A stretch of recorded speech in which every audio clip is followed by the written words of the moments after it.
Yo, what's up? I'm Carson Fox. You already know who this is. This is Ty Lopez. I'm going to tell you a story, how you changed my life, okay? Okay. I clowned on you. I watched Keaton's video, or not Keaton, what's his name? Ethan Klein's video. Okay, Yeah. We watched all that. Me and my friends made fun of you, but then I was 17, living in my parents' basement on the floor, and I had nothing going for me. And I was like, well, obviously these guys have something to say. Obviously, you have some success, so why don't I listen to some of these people? So I watched people like you. You and almost everybody else had to read books, whatever. I've never read a book outside of school. I hated books so much. But then I was like, you know what? Let me just try. I started reading books every single day. I had nothing else to do, so I read a book every single day. First book, How to Win Friends, Influence People, changed my life. Now, I found a mentor. I built a marketing business, and now I live in a penthouse in Dayton, Ohio, and make $60,000, $70,000 a month just because of your video of you should read more books. So thank you for that. Yeah, no problem. I just want to ask a few questions. The first thing I want to go over is my business, where I am right now. I feel like I've been stuck for like a year and a half. Right. So I'm going to give you a brief overview of what I do, and then hopefully you can help me give you some answers. So main thing, I do B2B appointment setting, basically helping anything B2B, marketing agencies, staffing agencies, PR firms, all that jazz, help them get more appointments. I do that through cold outreach, helping them do email automation, LinkedIn automation, helping them automate all their systems. I usually sell as a one-time thing. I'll set up an email system for you, usually $3,000 one time to set up, or you can do it yourself for $1,000. Yeah. I usually make anywhere between $60,000, $70,000 a month with that. 60% margins usually, and I get most of my clients through YouTube, about 100 to 200 calls a month from YouTube. Yeah. And that's about it. I don't run any ads. And you sell them a 3K package. Yeah, usually 3K, or I just downsell how you can do it yourself for 1K. So that's usually how it goes. So my goal is to make $160,000 a month, $1,000 per hour. That's the goal. Yep. And I'm really here to ask, how do I get there? A few main problems I know I have. I don't have a lot of time in my day. I feel like I'm always booked back to back to back with college, just like you, whatever. And then I'm not running ads as much as I just started running ads a little bit, so I'm not really running them. And then also, I don't track as much as I should. I don't really know where to start with tracking. How do you think I should get to $160,000 a month? So most of it's you post organic YouTube videos. Mm-hmm. No ads, nothing. And they just generate, each one generates. How often do you post? Usually twice a week. And sometimes it's a lot of just search-based, like how to scrape leads, stuff like that. Gotcha. So it's on topic. It's not like lifestyle stuff. No, it's like specifically how to. Have you ever boosted the YouTube videos? No, I didn't. I thought that was a bad idea. I didn't know if it was. Let me tell you the new version of my 67 steps. Like 10 years ago, I put out 67 steps, which has like the answers I found from the smartest people in the world. And, I had 5 multimillionaire mentors, and now I've been in business with 3 billionaire guys on the Forbes list. So the number one thing is you have to buy into being a scientist, a mad scientist. So you're making a gut feeling. You're like, well, boosting is a bad idea, but a scientist doesn't think that way. They're like, let me run an experiment. And then if the data shows it's a bad experience, I'll turn it off. Mm-hmm. So any idea that comes to your mind, you should try it once. You know that old saying, like, I'll try anything once? Yeah. As long as I have a rule, I'll try anything once as long as it's legal, ethical, and not expensive. Yeah. So you could boost a YouTube video for $500 and just see if you get more. What's your best engagement video you've released this year? This year, best engagement, it was, is AI cold calling worth it? Yeah, then I would boost is AI, and I would find my client avatar. What's your average age of a person who buys from you? And usually, let's say 20 to 30, most of them, but I'd say. And I'd post it over to Facebook, Meta, Insta. Sometimes it's easier. You'll get some businesses do better on YouTube ads, some do better on Facebook, Insta. I'd post them both there. I'd boost them to that age range. And I'm telling you, odds are, if you do it right and you optimize a little bit, you'll just start doubling or tripling your lead flow. Mm-hmm. Now, one thing you said is you're calling them all right now, yourself and closing? Yeah. You're going to need a closer. Yeah. Because to go from 60 a month to 160, let's just say 180. So you want to triple. I mean, they say that I like this little meme I saw. It said wealth is 80% habits, 20% math. I think math is actually bigger than 20%. So I'm always amazed when I meet entrepreneurs. They're like, they want to make double the money. I'm like, well, I probably need double the leads. Mm-hmm. You want to make 3 times the money? You need 3 times the leads, which you need 3. So then everything's 3. You need 3 times the eyeball on every video you do. Yeah. And then since it's just you probably need up to 2 more closers. You have 1, you need 3. Mm-hmm. So you need to start cultivating. I would start cultivating with some junior people. Mm-hmm. but you can go right in for it. You should run a funnel that says, if you're a senior closer, you've closed more than 100,000 a month, I don't have time to call all my leads. Call me. The whole closer industry is massive. So you're actually going to get more people than you can even hire. But the end of the day, Will Durant, it's kind of a book like this I have, but Will Durant said, the men who manage men manage the men who only manage things. So right now, you're the thing guy. You manage, you shoot the content, you do the phone call, you do everything. Yeah. But Will Durant, probably the wisest man in the last 50 years, he's like, you got to learn to manage others. Then he said, the men who manage money manage all. So eventually, you'll learn how to deploy your profits and capital to create the most wealth. So right now, you're still level 1. And you can go to about 100K a month. Let's call it 80 a month, 100, a million a year. You make about $1 million a year just yourself managing everything. When you want 160,000 a month, which is more like 2 mil a year, now you're gonna have to start managing men or women. And then eventually you're gonna say, Ty, how do I make more than 10 million a month? Well, then you'll have to manage capital. You have to take capital and deploy it, buy companies, sell companies, invest, so. Yeah. Now with ads, is there any, I know you've done everything, almost everything, where you started with Google and then you went to YouTube. Yeah. Right now, what do you think is the best opportunity with running ads? It switches. Sometimes YouTube's the best. YouTube compliance sometimes is getting tougher. So now it's like switch back and Meta's good. I think that email marketing's still underrated. Yeah. So driving like an email opt-in campaign with an ad, like, hey, here's what I do. I've got a newsletter. I don't just do these YouTube videos. I put out insanely good emails 3 times a week, giving you tips that I need to write out. So it's better than YouTube. Opt into my newsletter, call it a newsletter. Yeah. And I think you should look at X, Twitter X. Yeah. A lot of people in the automation space, it's a little bit higher of an IQ platform, somewhat. Yeah. But there are smart people on there, and you can boost tweets for cheap right now. X is the value play, but Meta's still good. Yeah. But I'm just saying, build your assets. So you have your YouTube channel. That's good. Do you do much on Twitter? I used to. I've got like 7,000 followers there. But yeah, build your Twitter. I always say at least 3 channels, because you can get kicked off YouTube. Yeah. So it's like, or you can get basically shadow banned. So at least 3. I would say email platform, email newsletter, YouTube like you're doing, and then maybe Twitter. Nice. Cool. Yeah. And then what about when it comes to the amount of content, is it quality, as much quality? But I know you do a lot of quantity right now. Is it more about the quantity? I think quality is more important now. I think there was a time, maybe 3 years ago, where you could go crazy on quantity, but the algo's getting smarter. Like Instagram is getting, for all the things that people say negative about the algorithm, it's getting smart. I got a friend, Andy. I saw him walking around here. If he's like, Ty, I say stuff and then I'm served up an ad. Have you ever said something that you haven't talked about in a long time and then you get an ad? You're like, they're listening to me. So one of my friends, Andy, he is sure they are listening to you. So that means the algorithm not only is watching, you're tracking what you click on and what you view for more than 3 seconds. It might be listening to you. There's people, I'll tell you, that sounds like a crazy conspiracy theory. But a guy sent me a picture of Mark Zuckerberg's laptop. He has tape over the webcam. Okay, what does he know that we don't know? He tapes his webcam because he probably thinks that somebody in government, Big Brother, is looking at him. So if the owner of the largest social media platform in the world is concerned about eavesdropping and people spying on him, probably we should be a little concerned about it. Yeah. Okay, cool.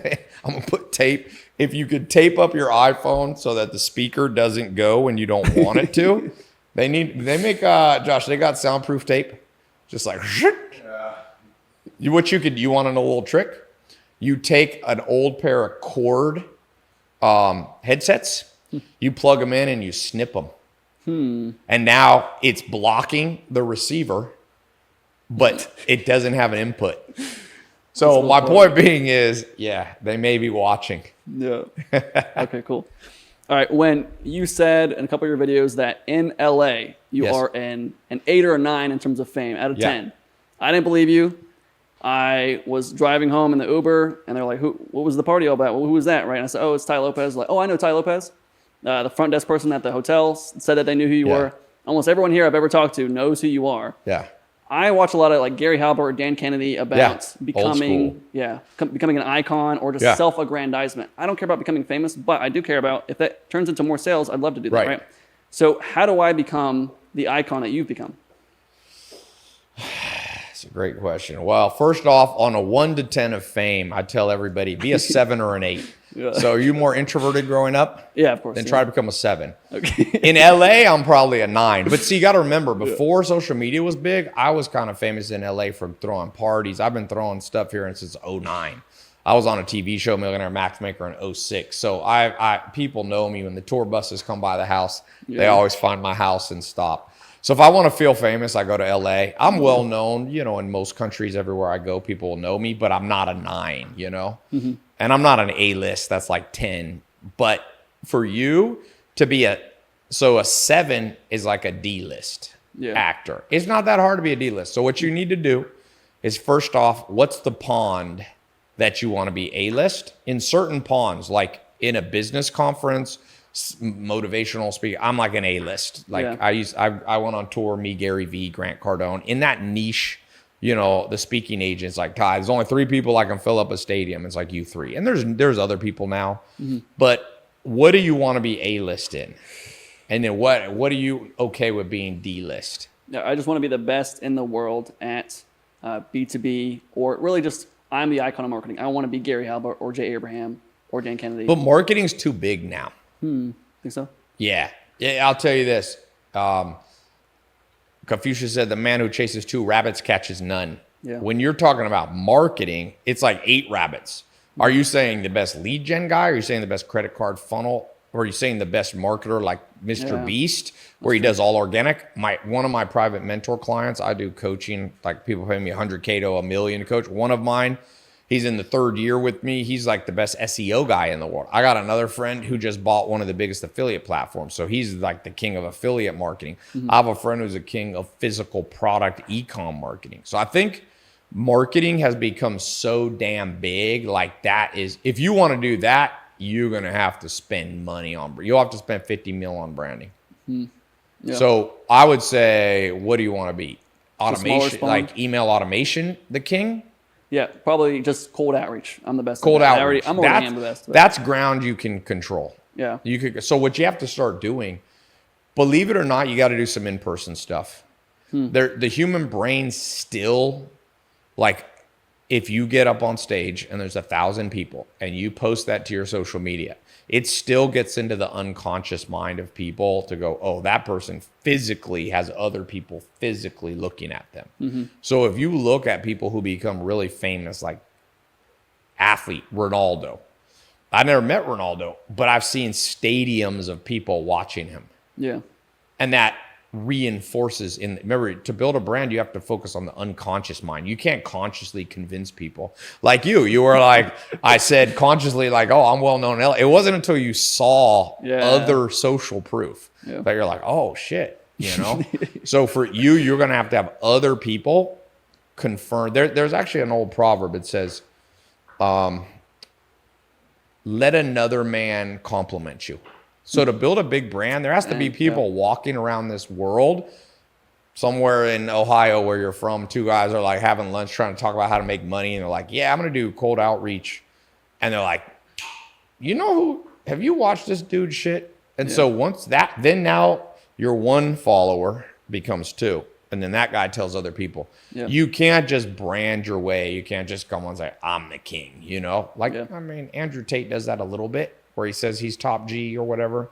But that actually came after he had already gone viral. He went viral. He controlled that ground first, and then you can call yourself whatever you want. Okay. Yeah, for sure. All right, when it comes to, I suck at tracking. Like, I try, but I don't know even where to start. You have like how long people watch a video versus how many people click through versus how many people actually, like, where the calls come from, all this stuff. And I was reading the book of Tillman Fertitta, and I watched the podcast recently again. And obviously he said the number one thing is really you need to know your numbers as much as possible. Where do I start when it comes to tracking? Is there anything specific that you try to look at every single day, just knowing your numbers? Well, for you, since you're generating leads for businesses, right? Yep. So I would track 2 metrics. I always like at least 2. Cost per qualified lead, and then earnings per qualified lead. So you're going to have to get feedback from the businesses. So basically, you can start with cost. I don't like to do cost per lead because what if you generate shitty leads? Yeah, of course. So to me, I don't even count cost. I see metrics like cost per lead. I'm like, dude, that's nothing. So I set my definition. Like for me, a qualified lead for TL brands is 100K liquid net worth minimum. So when my guys are running ads, you can see like I built my own software. You can see, I'll show you right here. I was just looking. I'll run just like for today. You can see these are all the products I have running. I have, let's see. Give it a sec. I have the top 10. You'll see here, see how it says Q leads? Yeah. That's cost per qualified leads. So right now, today, I'm averaging $92 per qualified leads. I don't even have a column really for total leads. Yeah. So if you can get cost per qualified leads, or do you sell leads? I just sell a package of, hey, I'll make sure you'll have a system to get consistent appointments in the door. So yeah, I would go deep. For you, are you using your own called outreach to get more clients into your programs? I stopped just because I was getting so many calls from YouTube. So I don't even do cold outreach. But even for YouTube, I'm looking at, so if your cost is 0, that's great.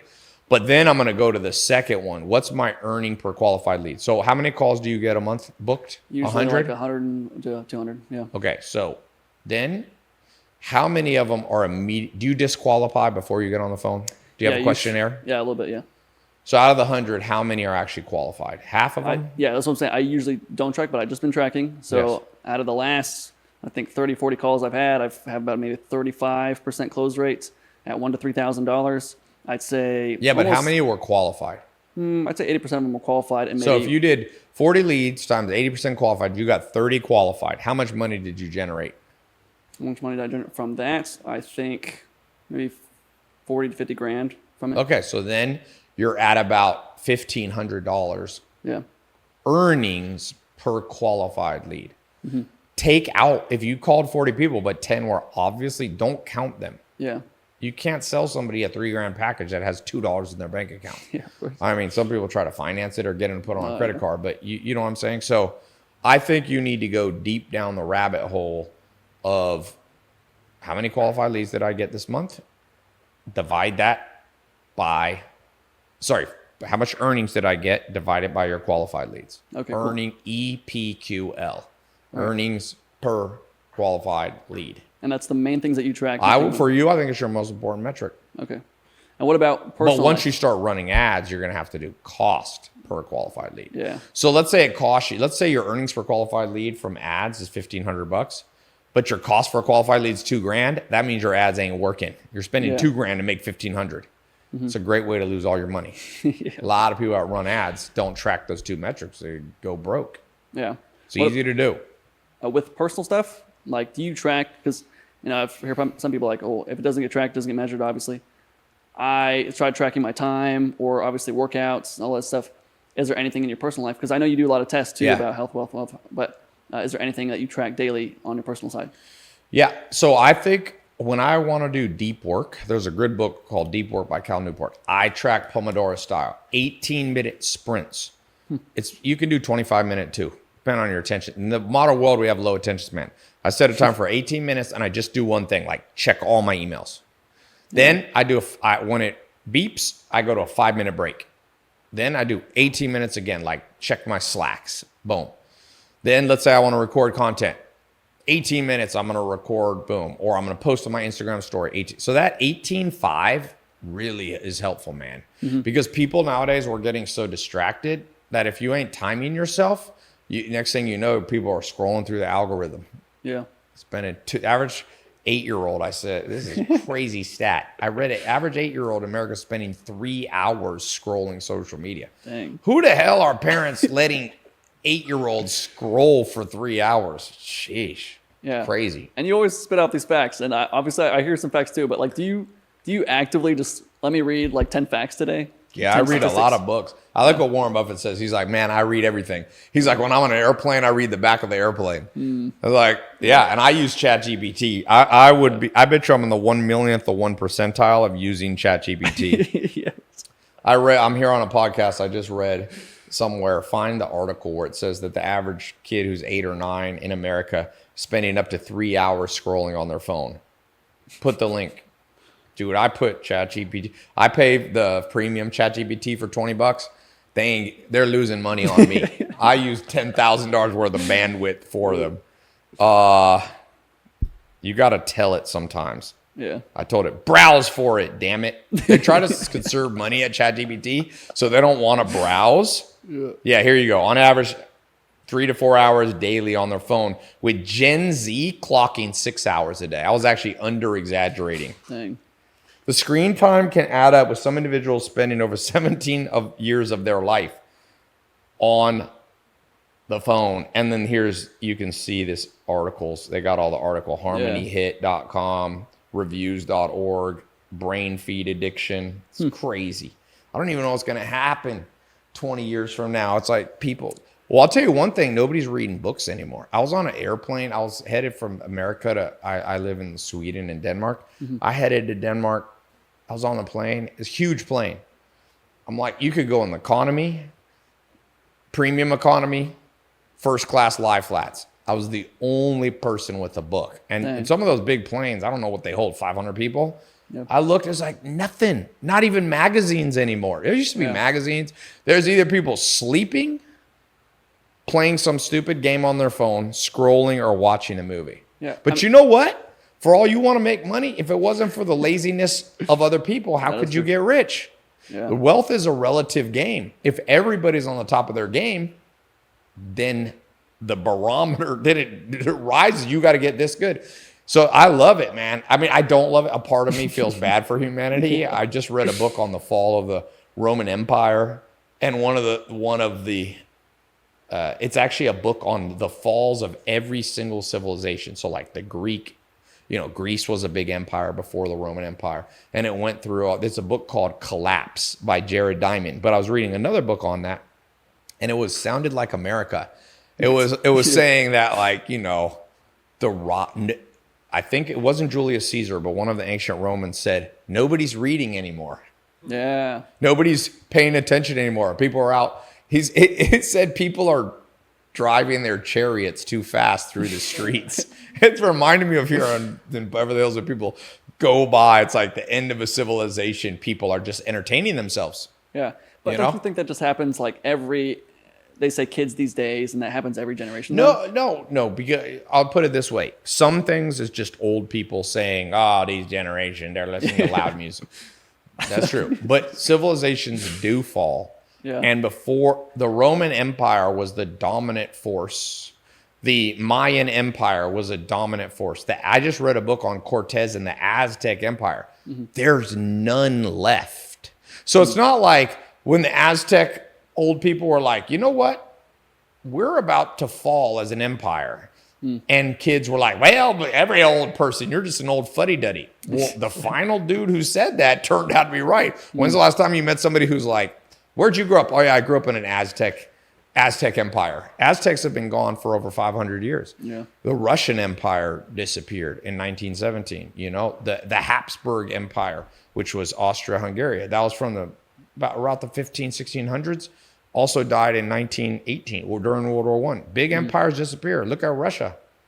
You got Stalin, the Cold War. Look at Pol Pot. Everybody, there are empires that fall. America is the dominant one now, but when you can't read a book, that's a problem.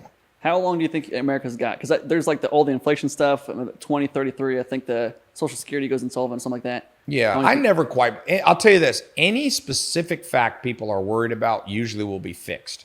So it's the unknown unknowns. What will bring down the American empire is something somebody's not predicting. Good example of that was 9/11. Yeah. A good example was COVID. Nobody in 2019, 2020 was talking, I think there'll be very few people. before 2008, very few people. There's a few always, but very few. So I think what brings down the American empire will either be something crazy obvious, like there's a nuclear war. That brings down every empire equally. But it could be, so I don't know that it's Social Security. Remember, American can just print more money and go to war and take more resources. As long as America's the dominant military, the inflation problem can be solved by stealing. What do you think the Gulf War was about? It's like, there's a lot of oil there. We're going to pretend Saddam Hussein did something. We're going to roll in there. Yeah. We didn't literally steal it. You know what we did? We went in, we took control of the government, and then we cut sweetheart deals. So we didn't take the oil for free. Mm-hmm. But if we should have paid this much, we're like, hey, we'll pay you this much a gallon. Mm-hmm. So wars are mostly about profit. And so I don't think America, I have a contrary opinion. I don't think that Social Security thing is the thing that brings down America. I think it'll be something else. For example, if you ask ChatGPT what's 20 things that could bring down America, one would be like an electric, where basically you make the electricity go out. You hit them with they have these pulsing machines that probably North Korea is developing, maybe Russia has. I heard about and that. If the power goes out in New York City, you're going to have 5% of New York City will be dead in a week, either from rioting, looting, or starving to death, or freaking out, and not literally starving to death, but fighting over food and shooting each other and stuff like that. Within a month, people will be starving to death. And it could be a dirty bomb. I read Warren Buffett say by 2050, he owns a big reinsurance company. So they do insurance. They reinsure the U.S. government. He says, though, that statistically there will be a dirty bomb in America released by 2050. That doesn't take a country. That takes 10 madmen. So I think it's more like that, or it can be a huge weather event. Look what just happened in North Carolina, where like the city of Asheville, North Carolina, and the mountains almost washed away. It's crazy. It's like houses. So you could get huge, catastrophic. Look what happened to the dinosaurs. Theoretically, a big meteor hit. So there's things like that. So I don't think America will fall simply because they can't pay back. We'll just default on it. Yeah. That's true. Or we'll just print more money, man. It'll hurt the Like common man, but the government will survive. Yeah. Well, that's also, I feel, because I'm scared too, because if I have, let's say, a good enough amount of money in my bank account, but if they keep printing it, it's just going to go to nothing. That's right. That's why you got to have hard assets. What are hard assets? For me, and I recommend for you, you're in Ohio, buy a farm. Yeah. As long as you pay the taxes on a farm, which if you put it in farm use is very low. I have a massive farm, and so my tax is like $1,000 a year because it's in farm use, and I put some in conservation. So it can never be developed. It has to be left for wildlife. So the government gets you crazy. So as long as you can make $80 a month, that's $1,000 a year, you're not going to lose your farm, you know? And so and then you can grow your own food, and it's not perfect, but farms have been keeping up and beating inflation for the last 40 years. Also, you can buy hard assets. Gold has actually, if you look at the top 5 things you could have bought, invest in the stock market, S&P 500, invest in farmland, invest in silver, invest in, apartment buildings. Gold is, from 1980 to 2024, $100 in gold actually beats the stock market. Now, it depends on the time frame you look. But interestingly enough, also go global. If you had an apartment in Sweden, Stockholm, Sweden, does as well as gold. That's why I like to diversify around the world. So you need to, A, have hard assets, have a farm, 3, diversify around the world. Okay. You don't put all your eggs in the American basket. Yeah. Don't have all your money in US dollars. And you should have some crypto too. But the crypto doesn't work if the power goes out. That's the problem. I know all these guys like, bro, I'm fine. No matter what happens, I have 100 million crypto. I'm like, yeah, till all you have is your little cold wallet and there's no power and you're walking around like, I need food. I'll give you this. And like, I don't fucking want that. That's why you want a farm. You're like, I got a chicken, man. I got a chicken and I got a gun. Make sure some hard assets should be in guns and bullets. Yeah. Because then things go crazy enough. Look what happened. The LA riots, 1990s.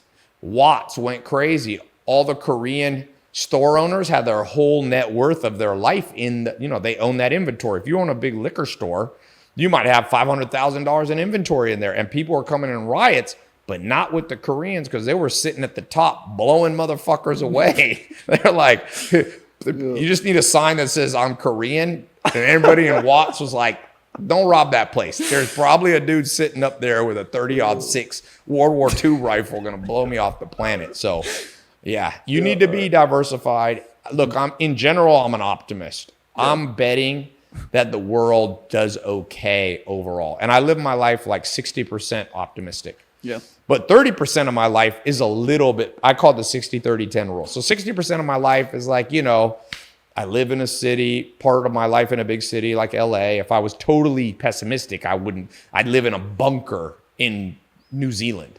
So I'm 60% optimistic that the world will work out. I'm 30% a little pessimistic. That's like I have a farm. By the way, during 2020, when all that quarantine happened, didn't affect me. I went to my farm. Mm-hmm. I had my own cow. I could milk my own cow. I didn't need Whole Foods. I had a whole cow. Better than Whole Foods is a whole cow. I have my own garden. I had 10 acres of oats and wheat. I calculated I could make 10,000 loaves of bread. Okay, I could feed a lot of people. I had my own horses, cows, and they reproduce. Yeah. As long as sun and rain, I'm good. So that's my 30%. And then you need your 10% plan, which is zombie apocalypse. Yeah. Your 10% plan is your guns, your bunker, your cyanide capsules if things get too bad. That's what people used to do. Just take their cyanide and die. Things get too crazy. So don't do the cyanide. Okay. I need a disclaimer on that. I'm not advocating that. You have all these rules, right? So that's just one rule that you created. And you have a lot of time rules. Spend 33% of your day with people 10 years ahead of you. Read a book a day. Do 15,000 steps. Yes. Sit quietly for 15 minutes a day. Yes. And think about your business. How do you manage all your time or all these rules in your head?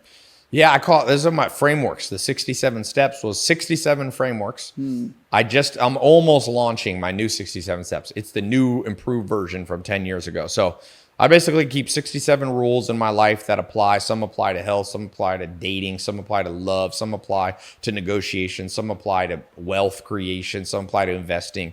But if you don't have any rules, then you have to think up everything from scratch. And that's people go, isn't it hard to memorize 67 rules? I'm like, no, it's easier than having to come up with them every day from scratch. Yeah.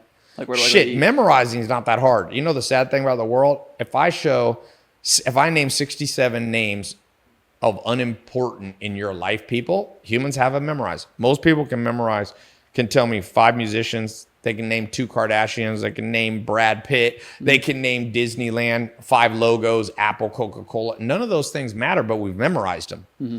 But when it comes to shit that matters, people are like, I can't memorize it. I was like, well, okay, reduce the footprint in your brain of knowing corporate logos, celebrities that aren't relevant to your life, and memorize frameworks and rules for life, principles, so that you don't make so many mistakes. Yeah. The good life is the life with the least amount of mistakes. I didn't say zero. You need some mistakes to learn from. But trust me, you want to keep mistakes to a minimum. Like, do you think it's better to, get hit by a car 10 times in a row? I only learned about crossing the street at the right time through trial and error. No, you'll be a dead man. You'll be a dead, this fire super confuses me. Every day I wake up and I forget the rule, don't stick my hand in the fire. So, you're going to be a melted skin person. Mm-hmm. So when I look at average person's life, it's like Jesus Christ said, as a dog returns to his vomit, so a fool returns to his folly. Yeah. So when you don't have rules and principles, you return to your own vomit. Yeah.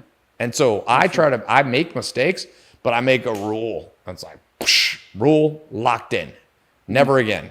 And don't return to the vomit. A lot of people out there, their daily life is return to the vomit that they spit up yesterday. They wake up in the morning. It's like Groundhog Day. Remember that movie? Can't remember everything. Let me launch a stupid business again. Oh, okay. Let me lose all my money. Let me invest in a stupid idea. Like once, then never again. Mm-hmm. Any new rules that you've created? Oh, yeah. I got the whole new 67 steps. I keep them on my phone. Nice. I'll pull up some. When does that launch? Sure. I think it'll launch if you go to 67steps.com, I got a little timer there I'm putting. Okay, cool. So here's I'm compiling I have a lot of them, and I'm trying to decide which are the ones that are the best 67. So here's a good one. A lot of humans have regrets. Okay. I meet people every day. Ty, I'm too old to start a business, or, I married the wrong person, or like I started a business, even like you were saying, like I'm not doing my KPIs in the past. So here's a simple rule in the 67 steps. Anything you catch early, you can recover from. Even cancer. Even cancer. Teeth. I know people that have horrible teeth. I'm like, bro, you can catch, and sometimes even cavities can reverse. It's not common, but depending on the stage, if you stop eating candy, if you're an alcoholic, if you start the alcoholism and you notice, shit, I've been drunk 3 times a week this whole month, you have a very narrow window where you can fix it easy. You don't have to go to rehab. You don't have to lose everything. You don't have to get a DUI, like that narrow window. And so a lot of people, I know people are like, oh, bro, I'm 50 and I've never made money. Well, Warren Buffett didn't become a billionaire until 51. The founder of Kentucky Fried Chicken, he built his first successful business was at 68 years old.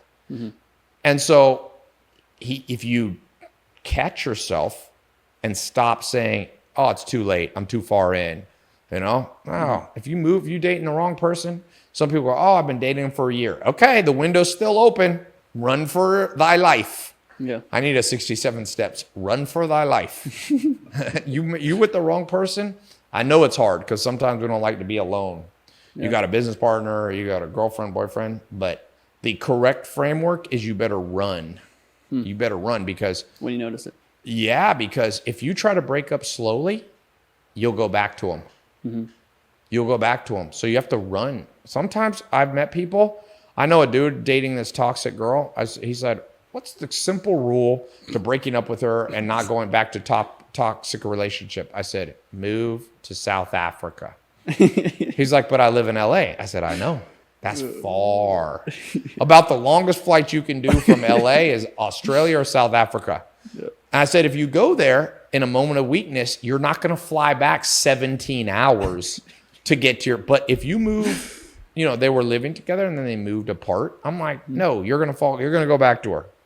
Run for your life if you're in that narrow window. Change. Yeah, for sure.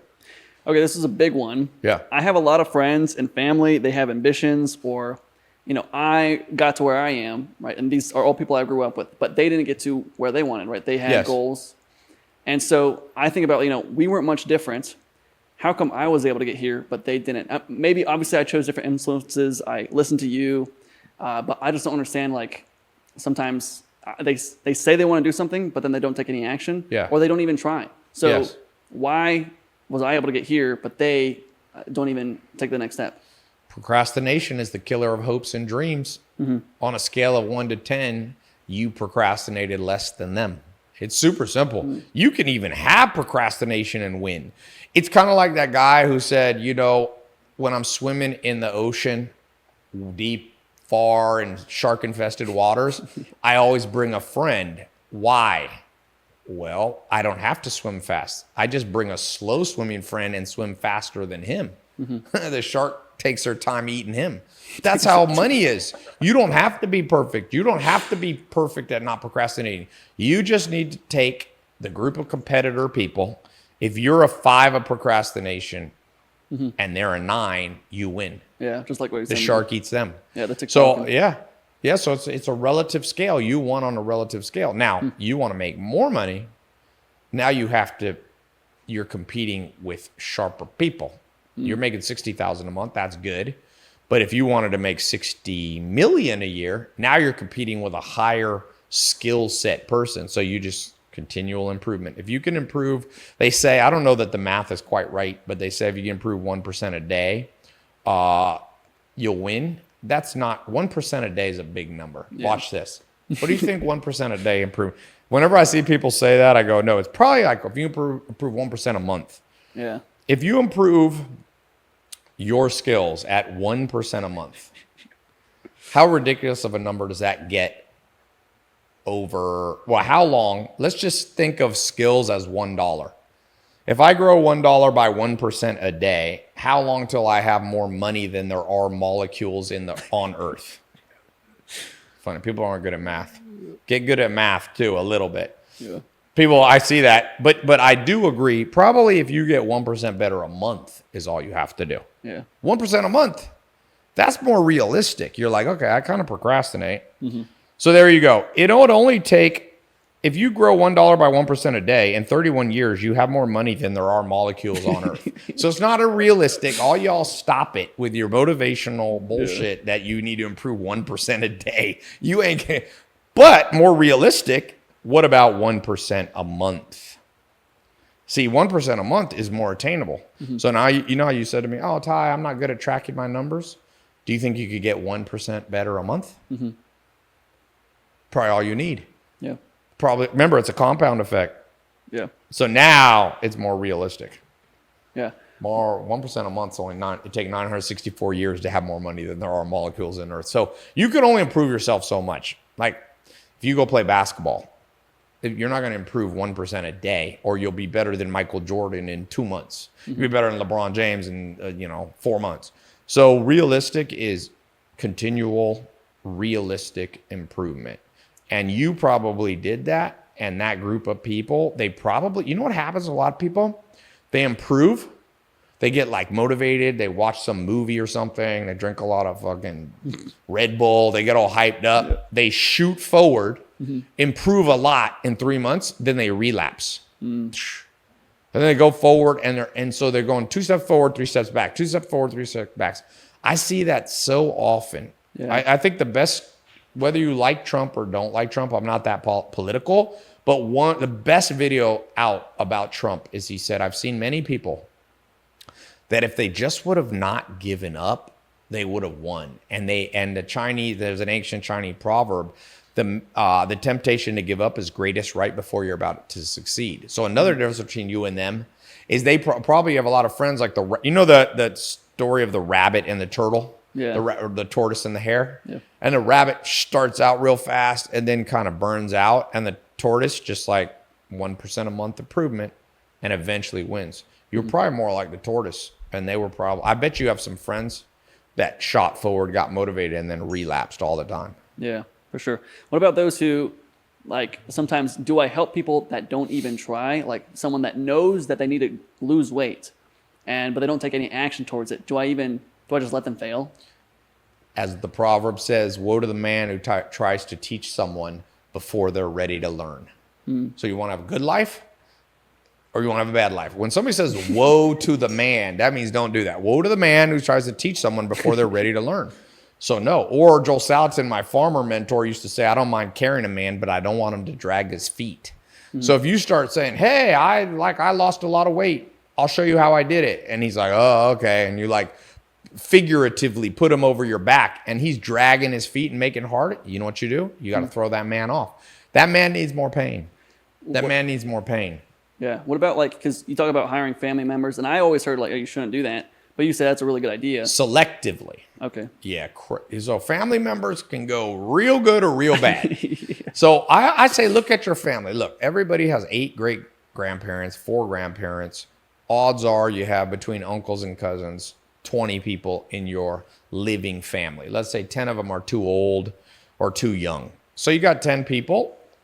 Go by the 80-20 rule. Just figure out the 2 that you can be a business with. I have a lot of brothers and cousins. I have one cousin and 1 brother out of, it doesn't mean they're bad people, but some of them do other stuff. And so if you can get 20% of the top 20, same with your best friends. Don't put all your friends in business with you.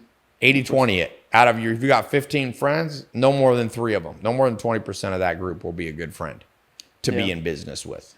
Yeah, I mean, when I was getting started, if someone hired me, even though I knew I probably wasn't as good as I put myself out to be, but he taught me a lot, and I grew a lot through that. Is it a good idea to maybe just hire someone just to get them off the ground? If someone gave me that opportunity, which someone did give me that opportunity, I obviously was able to learn. Yeah, but if they come, they got to come to you. Yeah, that's true. If you're out going to people or they have to show some signs.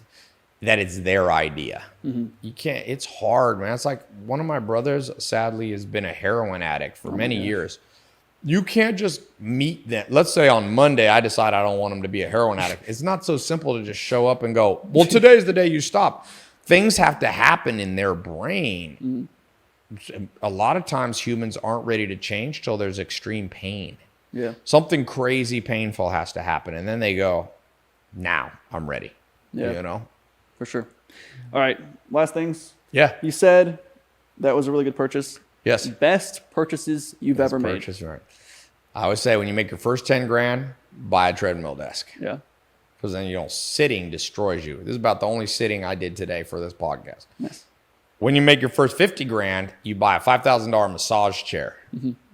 Massage has insane. Now, it used to not, scientists used to ignore massage because they're funded by, there's no money in it for the research. But now science knows, like science has found massage reduces the risk of cancer. It grows muscle. So you want to gain weight. Dang, it improves sleep, which is directly related to losing weight. So then now the question is, once you make your first 5 million or 10, I say once you make your first 10 million, buy a big farm. But once you make your first million, buy a little place in the countryside. So I have all these rules. You just go. It's like your first 10 grand, you buy a treadmill. First 50 to 100 grand, you buy a massage chair. Yep. Your first mill, you buy a little farm place. Your first 10 mil, you buy a big farm. And then you can just keep going up.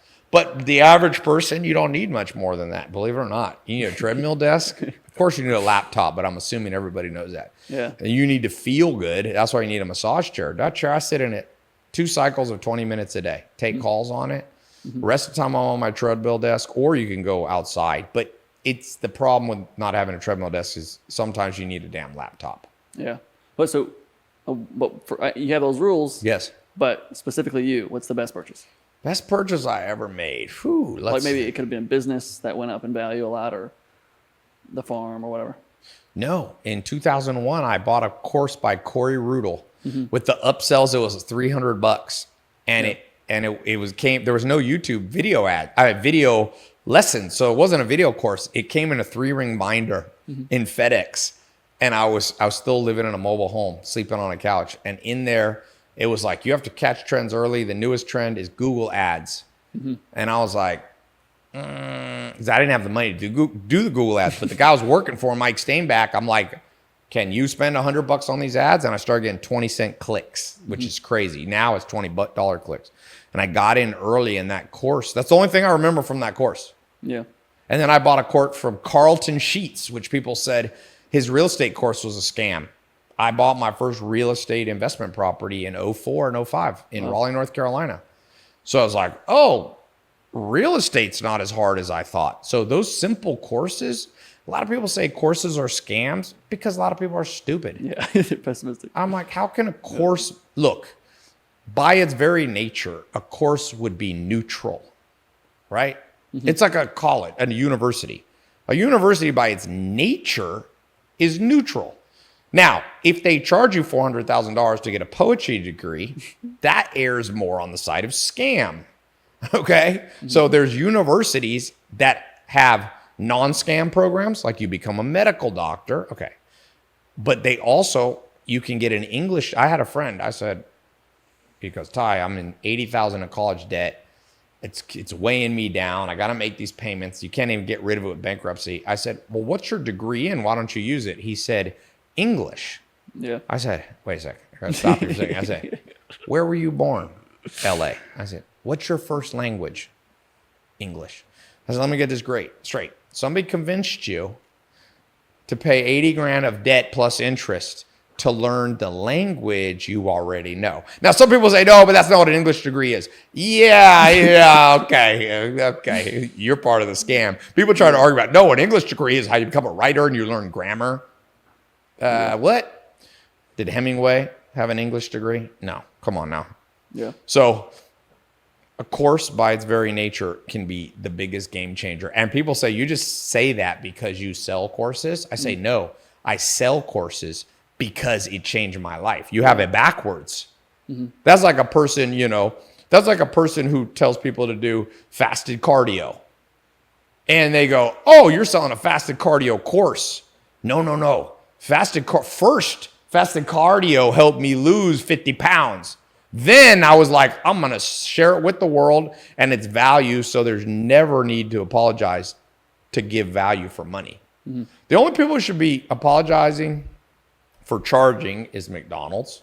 There's no societal value, but there's societal damage. There's damage to the environment. There's damage to people's gut biome. There's damage to inner cities where that's the only food they have. So McDonald's should apologize. Coca-Cola should apologize for their little mini diabetes cans. Mm-hmm. You got 30% of kids are pre-diabetic, which when my grandma was born, 0% were type 2 pre-diabetic. It was almost 0. Mm-hmm. So if you sell a course, never apologize. Unless your course is shitty, then you need to apologize. Yeah. But, for me, that was honestly, that's the greatest ROI was. In general, your greatest ROI will be a book, a course, or like a conference where you met somebody. Mm-hmm. You meet somebody and then you go into business with them. Steve Ballmer told me the reason he's worth more than 150 billion is because he met 2 guys, Paul Allen and Bill Gates. So travel can be one of the other best things. Investments was like getting my first airplane ticket as an adult. In 2005 or 6, I was living in San Diego and I was like, fuck it. I had kind of a remote business. I was like, I'm buying a ticket and I'm going to Stockholm, Sweden for a month. And I went with my friend Herman. It was his birthday, August 2006. What a great investment. I've been living on and off in Scandinavia, which is one of the most, if God ever made a place on this earth, it's Sweden when it's not cold. So not the winter. Yeah. That might be made by hell, by Satan. But Sweden in spring, summer, and so travel is some of the best money I ever spent. I'd say travel, courses. I started doing real advanced blood tests 4 times a year about 10 years ago. That was good money, really expensive. Cost me like $3,000 a test. But I was able to get my blood markers for anti-aging in place. That was a great use of money. Yeah. I think that a really cool house, people like this house is massive, it's 25,000 square feet, but it allows me to do massive things. Like I just had 600 people in my backyard for a charity pool party. We gave all the profit from the party. We sent to a charity today with the profit, but I had 600 people flew in from 30 countries. So a cool big house, it's not just showing off. It's like, oh, you could become a social king. Yeah. So I'd say houses were some, Lamborghinis, people ask me about Lamborghinis. Lamborghini is a powerful status thing. Like I know you can misuse it and I know it can be douchey and all. I get it. But I always remember the famous scientific study of an intersection with cars, 4-way stop. Scientists consistently found that no matter, how it's supposed to be the first car that shows up goes first. When a Lamborghini shows up, everybody waits. That's the power of status. Yeah. Huh. So it's not the Lamborghini because 2,000 years ago, it would have been a chariot. Yeah. But a little bit of investment in status, if you don't take it to douchebag level, is okay. And sometimes women are like, oh, that's douchey. I'm like, you wear makeup. Don't talk. Don't talk too much, ladies and gentlemen. Yeah. Women are like, getting Lambos douchey. You wear makeup. Don't talk too much. Yeah. One of my guys, Big Rome, he said, money is a man's makeup. Yeah, that's true. So when women, I know you want to criticize dudes. I know going to Miami is a little douchey. Dudes rolling around in their Huracan Lambos and showing off, and women, okay. But you wear makeup. That's a facade. So that's a status facade. You look more beautiful. Beautiful women tend to have higher status in society, for good or bad. Men who have some displays, of course, you can take it too far. So I think some displays of status. I'll tell you what Native Americans used to do 1,000 years ago. There was tribes in the northeast of America, in what's now like Washington and stuff. And the chiefs, they had these thing called potlatches. I don't know if I'm pronouncing it correctly, but potlatch, potlatches. And the big kings would go to war with each other, by showing off who could throw the biggest dinner banquet and give the most gifts to everybody. Wow. I was thinking, the world needs to become that kind of warfare. So like a king would show off his status. He would invite even his enemies, and they would come, and he would feed them for 7 days, like 40 courses. And he'd be like, take my daughter for marriage. And it was like, and here's a gift of this totem. They made these wooden totem poles that were very hard to make. It took a lot of hours and they were like art and this. And so people have been needing to display status. I saw one of the oldest findings of human civilization. I forget where it was. It was somewhere in Africa. And they found, we're talking, I think this was relatively modern, like 40,000 years ago. Guess what? They found two or three humans. There was a mother and a daughter, they think, holding hands in a grave. Now, they don't know if they died. Like, there's one theory that they drowned and they held hands together, dying, the mom comforting her daughter, or they thought maybe they were already dead and they put the hands together. But guess what? The women were wearing rhino horn jewelry. Dang. So humans for more than 10,000 generations have shown a little bit of status, and it's been important. So I know, you see on Twitter and guys try to virtue signal by going, well, I don't need to show status. That is a status display. Yeah. People go, real wealthy guys like Mark Zuckerberg has no Gucci belts in sight. Yeah, but he makes sure he's on the Forbes list in the right place. Yeah. Billionaires call the Forbes list, hey, whoa, I'm richer than that. Yeah. So yeah, if you're on the Forbes list, you can wear a tank top and shorts forever. But don't think that status isn't powerful. And for my own grandchildren, I will teach them, have moderate status. Don't go crazy. Don't become a douchebag where you're all about your Gucci and this and this and your big house and your Lambo. Have some substance to you. But yet, sometimes you got to show a motherfucker who's the king. Yeah. Sometimes you got to slap people around. Yeah. All right, last question. Biggest, or at least one business horror story, something that went terribly wrong and a lesson you learned from it. Business is like war. If you ain't ever had a horror story, you never really been in business. I would say... I'll tell you one of the first horror stories. I made money. I had money in my bank account for the first time. It wasn't that much. I'm going to guess 500,000, 3 to 500,000. This is like 2006 or something, 5. Mm-hmm. And I built up a little money. Remember, I was growing up. My mom was single mom. My dad was in prison. My mom never made more than 10 grand a year. So, and a friend came to me, one of my best friends, and was like, hey, Ty, can I borrow? I forget what it was. It was between 30 and 60 grand. He said, I'm going to fix up this house and I'll split the profits when I flip it. Mm-hmm. And it was right before 2008. Remember what happened in 2008? The housing market crashed. So I gave him this money, and it was one of my childhood best friends, and it just went to shit. And looking back, it's not a nightmare, because eventually I just said, hey man, you tried. And I called him a few years later. He couldn't pay me back. I just said, hey man, you tried. It's not like he took the money and ran to, go live in Moscow or something. Yep. He tried. But what I'll tell you is I learned that you can't hold on to your money. To make money, if you try to hold on to your money and never lose, guess what? When I did my Here in My Garage campaign, that's $100 million. That campaign generated $100 million. But when I started it, I lost 17,000 the first week, August 2014. December 2014. I remember that feeling like a nightmare. I called my marketing guy. I was like, how much do we make? It's like, oh, we just burned 17 G's on YouTube ads, made back like $100. Those are mini nightmares where like, oh shit, if I keep doing this, I'm gonna lose 80,000 this month. That's $1 million a pay. So I learned from giving that guy money, and then I wrote it off. I eventually told him, don't even try to pay me back. I was like, I'm holding on to money too much. And so I learned with that YouTube thing, because the next month, my ads, I started spending 60,000 a day, making back 120. I started netting 60 G's a day. Dang. So if you hold on to your money so tight that you become a fear-based person, you miss all the risks that will turn into rewards.